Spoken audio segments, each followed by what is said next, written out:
This is Alcohol Freedom Finders. This week, we're joined by our friend Courtney, who was an average middle lane drinker when she began to question whether alcohol was still serving her, as many of you may be now.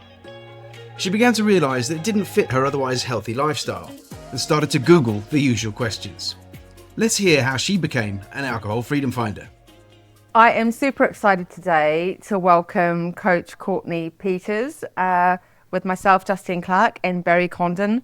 Courtney is a fellow coach and also tells us she's at her 1,000 days alcohol free today. So she truly is an alcohol freedom finder. Welcome, Courtney. Yes, thank you for having me. I'm so glad to chat with you guys today.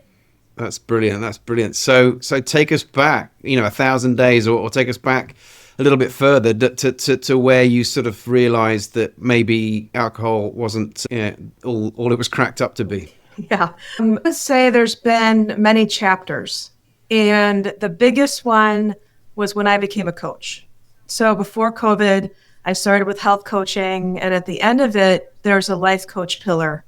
And I just knew that was what I was meant to do at this time in my life. Prior to that, I was a teacher and I have a couple kids, and so raising them as well. And the life coaching, it really takes some time to look at yourself and how you're going to help others. And in order to do that, you really turn inside. And I was in this health coach practice session, and the practice coach said, "Oh, so what's something you do to relax?" And one of my answers was wine. And I'd heard myself say that. I'm like, okay, now it actually has a place that I didn't want to have that be part of my story, my day, my methods, my self-care, all that things. So that was one of the biggest pebbles on my path, I'd say. And then COVID hit. And then my sister, I'm one of five, and my oldest sister got cancer, was given 3 to 6 months to live, but she was with us for 18 months. And so seeing her just fight for her life and being at peace at the end really just, again, showed me what life is a gift, truly. And then she gave me a nudge from heaven. The next day, I researched like crazy to figure out what this alcohol thing was all about, what coaches, I didn't know about this whole narrative. I thought it was you go to AA or you're an alcoholic or somewhere like that, and that's about it. There's no habit swapping, all the things we do as coaches. I love it, and that's why I'm so passionate about talking about it and coaching. Oh, I love that so much, Courtney. It's like all of a sudden the doors are thrown open. So rather than looking down the stairs to, excuse me, a little basement where you sit in secret going, oh my God, I'm so ashamed and I'm a terrible person. Instead, we're throwing the doors open and finding freedom to choose, right? Totally. And knowing that words matter. Am I going to say every day that I have a negative thing? And my whole life motto is PMA, positive mental attitude. So there's absolutely no way that matched me. I'm like, this doesn't make any sense, but I know I feel like crap. Didn't know the word anxiety. That was another door opening one. I didn't know that was a thing. I thought I was the only one that felt anxious the day after I drank. By that point, I was pretty good at drinking.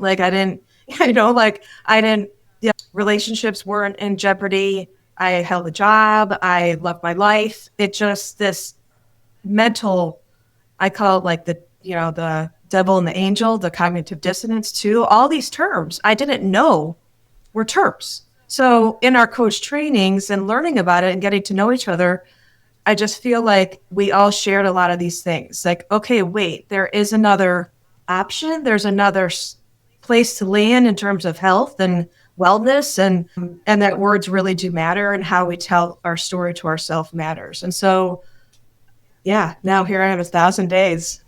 Oh, that's brilliant. Congratulations. And I was exactly the same. I thought, AA was the only, alternative to carrying on drinking.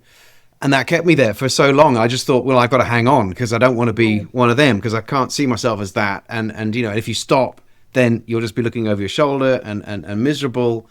And it for me, understanding that actually, you can look at it differently, and you can, have that, the understanding that cognitive dissonance. It doesn't just mean I'm useless at sticking to what I say I'm going to do. It's because, there are things going on inside you. There are subconscious choices. Most of your choices happen subconsciously, and until you start being aware of them, then you can't relate to them. You can't reprogram them. And it's a wonderful thing to realize that there is another way of looking at it. And just that first, I heard someone talking about today, like the first step and the first thing in AA is to admit you're powerless.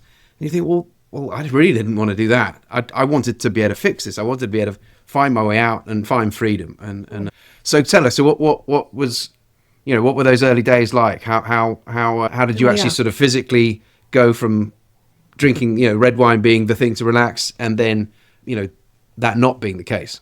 Yeah, sure. So I picked a really good time in the history of the alcohol-free products to do this, because they were starting to come out, and it was a really big part of my plan. Is like, I picked the summer. So this is July on Cape Cod in Massachusetts, which is like a beach town living. And I'm like, if I could do it here, I could do it anywhere, first of all. And my biggest tool I help people with, myself with, is picking a day goal and really trying to get to that point, and not trying to moderate, which is another headache and another tailspin for me. That became a real anxiety feeder, I would say, because I would do actually, and there's whatever serves people. I really congratulate them for figuring that out. I have loved ones in AA. I think it works for them.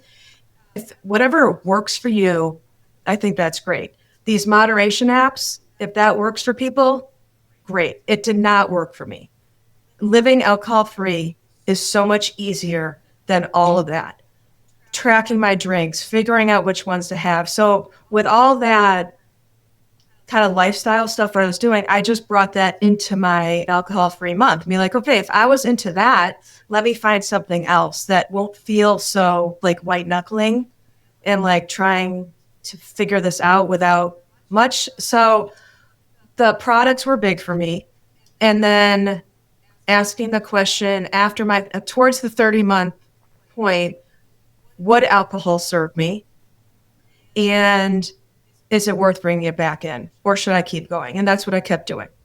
And so then around day 90, which is another big milestone in our world, but it really is a different mindset. The neural pathways are building. You're really getting a little bit more comfortable in this.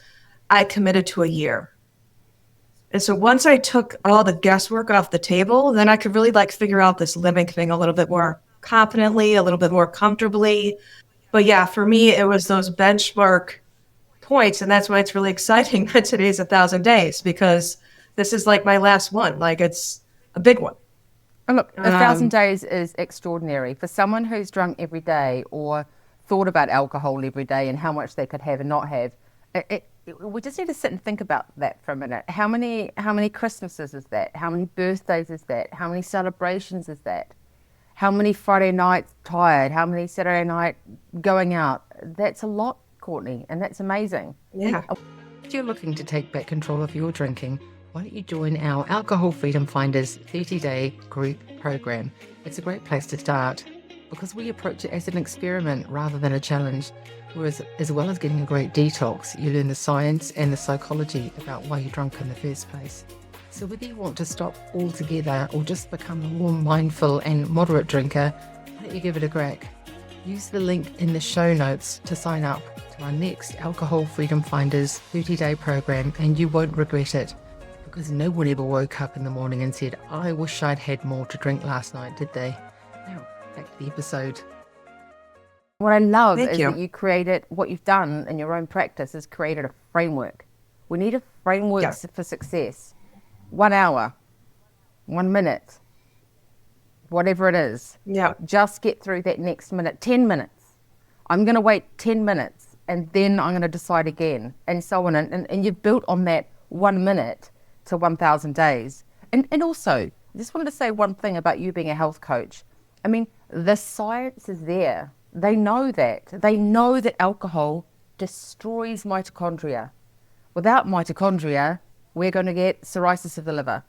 We're going to, the science is there. So health coach, and drinking wine, you've got that disconnect. So it feels to me like you have pieced together what works for you. And not only have you got to 1,000 days, but you are now sharing that with your clients, right? Yeah. And a lot of my clients are already alcohol free or have tried it before and really resonate with the living part. Yes. So living alcohol free. So what I did with that story is that my first summer, I did research. I tried to figure out the space. Again, I was already a coach. I'm like, okay, this must be a thing, a field. And that's when I started researching alcohol-free coaching and what that looks like and different programs, online, offline, everything. And back then, there was AFL. Alcohol, it still is, but that was a big one. It was alcohol-free lifestyle. I'm like, oh, that's cool. Like, I like the lifestyle bit, but I'm going to put living first because I don't want alcohol-free to be my story either, quite frankly. Alcohol became a lot in my head. I didn't want alcohol-free either. That's when Laugh was born. Then kind of 6 months in my first journey, my first 6 months, that's when I pivoted to decide to coach others, but and bringing Laugh with me. But that's why. It's because how do we fill those habits? How do we calm our nervous system without the alcohol? Like all the things we thought it did for us, which it didn't, we all found out. It doesn't do any of those things. That's where my coaching comes in. It's like, how can we replace things to help not only what we thought alcohol did, but actually to help serve the person, to actually feel better, have our routines, our systems, socialize, be happy. Brilliant. I mean, I love that living alcohol-free. Laugh is a great tagline. You can really grab onto that. I love it. Thanks. And it's so true that's the way you spin. When you realize, oh, actually, it's not doing all the things that we thought it was doing, and actually, we're not going to be giving. We think always we're taught. You've got to give up alcohol, or you can't do it anymore, and you're not allowed to.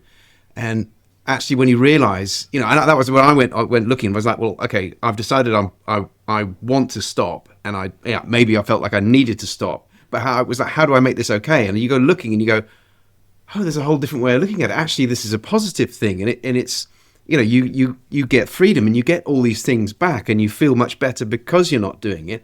And so then there's no reason to go back to it. There's no reason to miss it, and there's no reason to regret. You're not missing out, and that's just such an amazing thing. And do you have any experiences with clients, for example, that where you can sort of think, when you see those light bulb moments going off for them?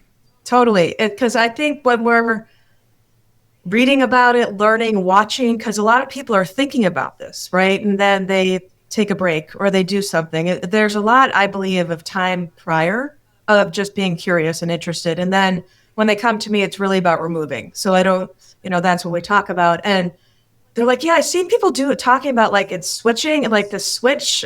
Does it really happen? I'm like, yes, I promise. Like it didn't happen, because that feels so forward. Of like, wait, I'm drinking, I'm socializing. Now there's these people talking about going alcohol free, and this like switch happens, and they realize it's not FOMO, it's JOMO and all this stuff. And it feels so, wow, does that really happen? And really happens. And so when they do that switch and they feel that, you know what, it doesn't serve me. Yeah. And I feel so much better. That is like the work. That is the beauty. That's the magic. And I always end my posts with, you are worth it. The work is worth it. And alcohol is not. And the only way of figuring that out is taking a break. Yeah, for sure. And I think, for me personally, my biggest fear, I don't know about yours, but my biggest fear was, I couldn't even address maybe not ever drinking again. That was not even a thought I could possibly have. But I didn't even think I knew I could do a month, but I didn't even entertain the thought that I could live a life without alcohol. That was I couldn't even entertain that thought. I don't know about you. Yeah, it was not in my radar. Because again, it came back to, I didn't know anyone who, I think that's where we all talk about this. I didn't know really anybody who didn't drink because it's a choice, and they had drank before, and they weren't in the alcoholic addiction space. I mean, I know people that don't drink because of a medical reason, or they're just not into it, but people that went from drinking to not. This is, I think, the new narrative. Yes. It's all of us talking about it, saying, you know what, we did drink, we don't have it necessarily. Now, if people, that's fine. But for me, my story, I was in the middle road. They say a gray area drinker or middle lane, all these other terms. And that's basically where a lot of us are. We land in that spot. And then when you come to find out, like the healthy servings, well, back then, now it's 0. But back when I was researching and asking all the questions in Google, like hoping for the fact that I'm okay, all that is, now the answers are coming, like this narrative comes up, right? It's like, wait, you drank and that's okay. No shame in the game anymore. But let's live without it, see how that feels. And that's what I love about this. Because no, I did not start my 30 days saying I'm never drinking again. Absolutely not. Absolutely not. I started by saying I want this to stop. Yes. I want this cycle to end. I want to just drink if I want and not if I don't, and not call it even moderation. Honestly, just calling it that word was mess with my head a little bit. But just to be like, oh, that once in a while. And then I got to the point, and I think a lot of people say this, that you could, but I don't want it. I really don't. And it makes me kind of like feel funny about thinking about that physically. But for me, knowing the science behind it, the poison that it is, the problems it causes, there's absolutely no reason for it. But I wouldn't have known that 1,001 days ago. No. Yeah, and I think it's the focus is always traditionally and logically, the focus is always on the behavior, and everyone wants to change the behavior and stop that, whatever it is, out of control or over drinking behavior, without trying to understand what's driving it. Why is alcohol so compulsive? Or, it's addictive, and the sort of things that we know, but we don't really think through, and we sort of think, we logically, if you think about it, alcohol is addictive, and so why would it not be addictive to everybody? And people, why would it be just some people? And the science now bears that out. And of course there'll be, your situation is different, and your susceptibility to whatever things and what pushes your buttons might be slightly different to other people's. But when you start to break it down and start thinking about the substance and the way that your situation and how we're marketed to, and how how our culture is built around the drinking, then you can start to see it differently. And as you slow it down, and it suddenly starts to lose its footing, it's losing its power, because you think, well, actually, it's just another unhealthy compulsive, unhealthy dopamine-driven behavior or substance that you need to tread carefully with. And just like a cigarette is, or cocaine might be, and any other too much sugar, too much of a lot of these things that are driven by dopamine. I do resonate with that though, because I would say the year after COVID, like the 2020, 2021, that's when a lot of products came out that were lower alcohol, organic wine. I bought all this. Those skinny cans we have here, it's like White Claw, like all this low alcohol crap that you just like, I fit that into the scene. Okay, well, these are healthier options, right? And then I think about our youth and how they look, it's all marketed, as we know, but it is just all over the place, and how, low, you could see it on the marketing. And I did that. I'm like, oh, that's like 0.5%, that's fine. And so I figured out the math, and then, but it's still alcohol. And that's what I also want to just share around, is the product itself, and how organic wine, there's companies here in the States that, are the healthier versions. And I'm like, you're not. You're still wine, you're still alcohol. And that's the tricky piece though, because if you're, coming from, in my story, just kind of trying to figure it out, that was another level of figuring something out and keeping it in. Rather, like if I did a dry January, but I did a whole 30, it's called, and I did that in January. Well, February 1st, I just said, I'll have a drink to celebrate that I did that, rather than keep going. And that's the difference this time. That's what I mean, is I would ask the right questions instead of just, we did it. It's more of a thoughtful way, and just ignoring all those products, because it gets a little tricky. I couldn't agree more. And what I really feel is what you're talking about with the coaching that we like to do is you do the 30 days and you're still basically potentially the same person with the same beliefs. But what we do in our coaching is, as the behavior changes, which you pause the drinking, we've got behavior change and science that comes up to meet us. So it's like, I don't know if you guys have ever swum in the Mediterranean. It's different water to anywhere in the world. You can actually step into the water slowly, lean back, and completely float suspended. So it's like no other water. It holds you completely. And that's how I see what our coaching does for our clients. The science and the behavior change and that understanding comes up from underneath to meet us, and we become so buoyed up that we go, holy moly, there's another way to do this, and you are free to float, right? Yeah, that's good. Yeah, that's beautiful. Is that already in the Mediterranean, or do you mean the Red Sea or the Mediterranean? I've not noticed that. Especially, I mean, I've been lucky enough to travel to Greece and Turkey, and lucky enough in the last few years to do it without feeling anxiety and a hangover. So I'm noticing these things. So yeah, I just want, actually, why don't you all, audience, go and test the sea that is nearby you and see how floaty it is. And if it's not that floaty, my hot tip is hold a full breath, because that air in your belly will allow you to float. And think of us coaches then, because that's what we're here to help you do. We're here to buoy you up and help you float. So back to you, Courtney. What would you say you talked about having a flag in the sand. What's your flag in the sand with your coaching? So I think my flag is self-care. So my life coach clients, and I'd say my laugh everyone, I think it's so important in how we view self-care in terms of putting ourselves on our own priority list and keeping it there. Like, it's very important that we think of ourselves. And I did a talk on it in my town. I've done two, actually. And one of my exercises is take out a piece of paper and write down 3 to 5 people that you take care of, think about, plan for. And I let them, give them a few moments to write. And I say, are you on your own list? No, I'm not. And I think about all these people. And so my goal for my clients is that they are on their own list by the time we work through even just a few sessions, because that could be many moments. That could be your floating. It could be observing life.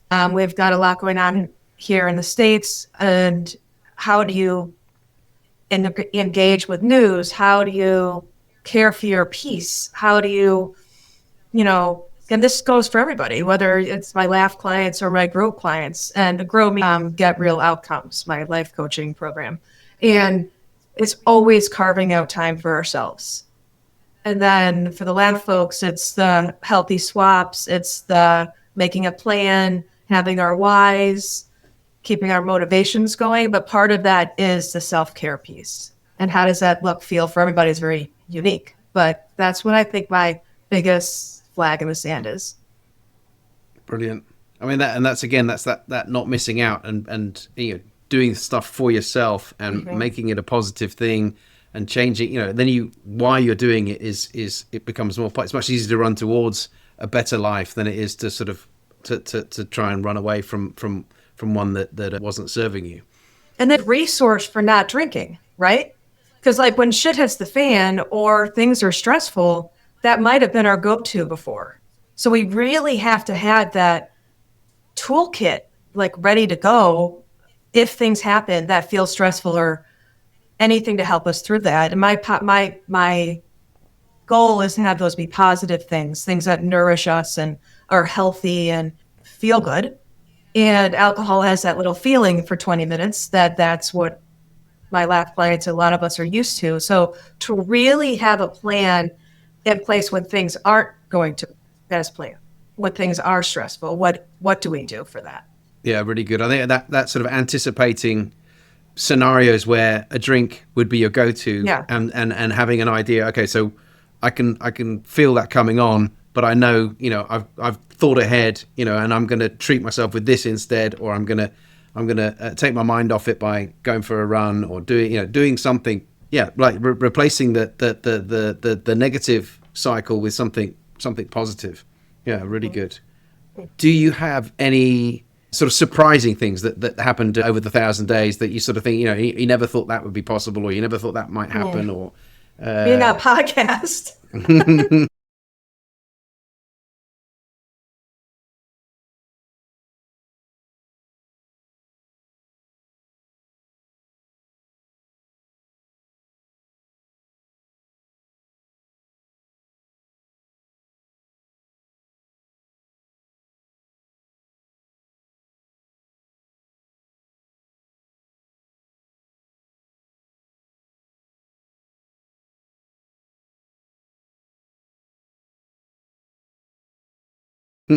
Quite frankly, For sure. I used to hear them about different topics, and I'm like, oh, that's cool. And I mean, honestly, that's one of the biggest ones.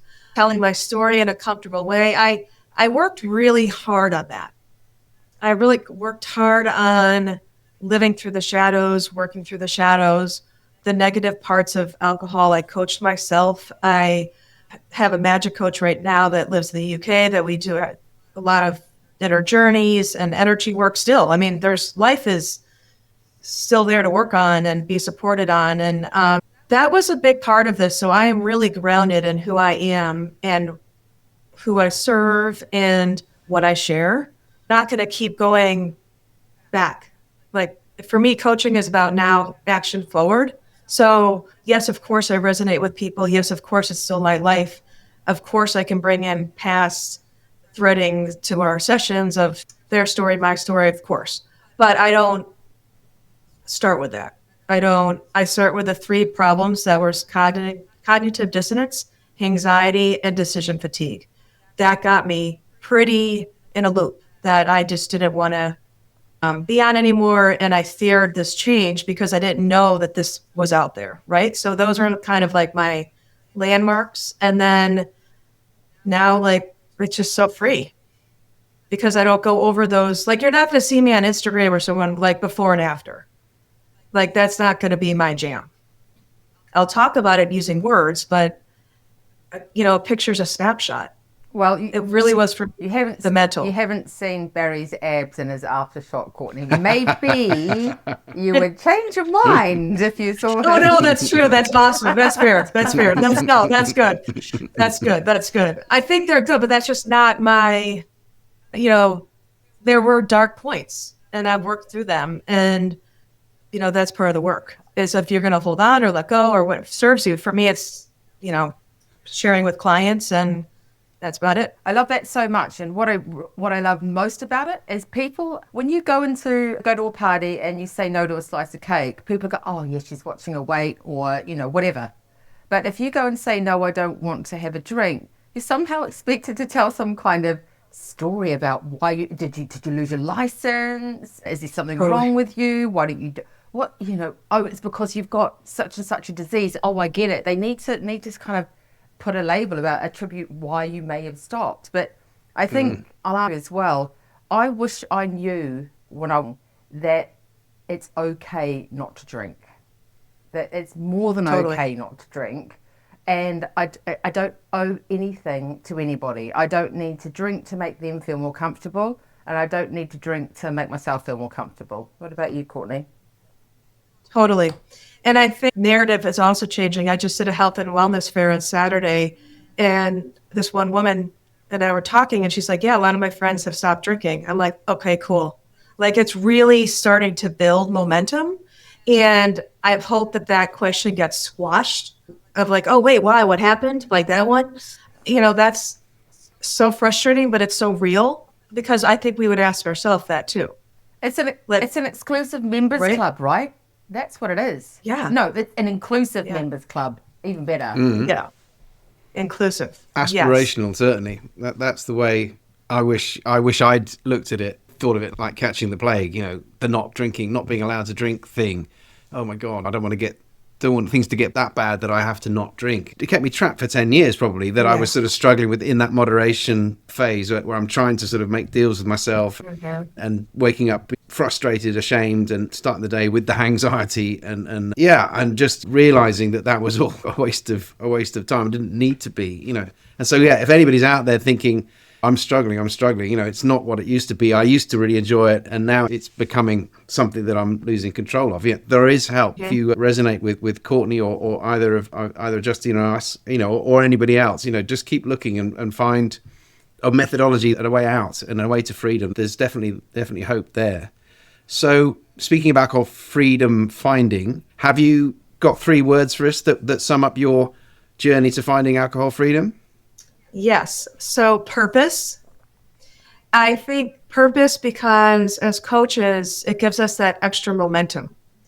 So when I pivoted to add laugh to my coaching practice, it just gave that bigger than me feeling of, and as a mom, right? Of like, wait, I can make a change in life. Like, and look at this now. We're going out to dinner for tonight. Like, how cool is that? To celebrate Mom's 1,000-day comma club. Like, it's really exciting. So there's purpose greater than myself. And so purpose came to mind. Alignment, because I think alignment was really that, cognitive dissonance piece of being a coach, working on myself, loving the health and wellness world. And now it's totally aligned. By removing the alcohol, being free from it, the alignment just feels good. And not that I was disaligned my whole life before, but I just feel stronger now. And I think in this chapter of my life, I think a lot of us in their 50s, like this is a nice time to feel that as we evolve and grow into this chapter. So that feels awesome. And then peace. That's my 3rd word. Pep.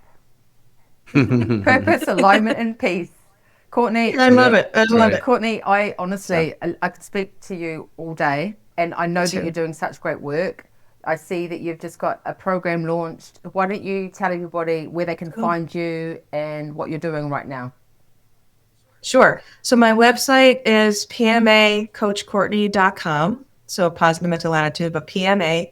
And I just launched my 2nd. So I have 2 self-care, self-guided courses. So you'll see me in a daily video, but I'll provide worksheets and activities, but you do it on your own. So it's a course that people can buy online, which I'm really excited about. I felt that my clients and prospective clients I spoke with, some people might not be ready for one-on-one coaching. So true. Or it's a time piece or something like that. So I wanted to fill that space to offer things to people that I'm really into, like self-care. And there's going to be a laugh one this fall.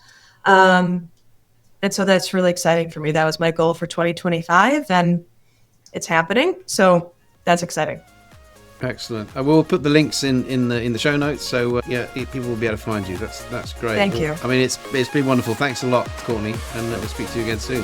Thank you for having me. This was great. I could speak to you guys all day too.